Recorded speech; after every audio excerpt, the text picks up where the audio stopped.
silence. Saviez-vous qu'il existe un homme qui passe sa vie à chercher le silence?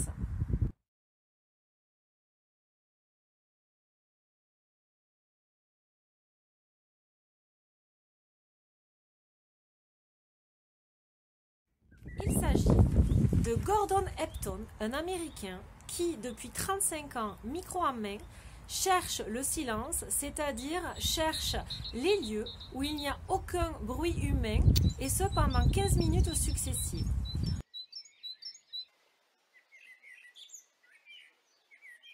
Pourtant, l'absence totale de bruit déclenche une véritable sensation de bien-être. Ce chercheur, par exemple, il témoigne en nous disant « Dans ces moments-là, je sais ce qui est bien et je sais ce qui est mal. » Ou encore, il nous dit « Dans le silence, je sais qui je suis et je sais ce que je fais. » C'est quand même super important de se connaître. Donc finalement, à travers cette quête du silence, il s'agit bien de trouver un silence intérieur, de se recentrer sur soi-même, de se couper des téléphones, des connexions qui nous ramènent sans cesse à la confusion, au bruit. Et c'est vrai que parfois le bruit nous rassure. Souvent on a besoin de mettre une bruit en fond. Le bruit agit comme une espèce de tourbillon qui nous empêche de nous recentrer sur nous-mêmes et de nous regarder face à face. Donc c'est vrai que le bruit peut rassurer. Pourtant il y a eu des études qui ont montré que le silence avait plusieurs effets très très positifs sur le corps.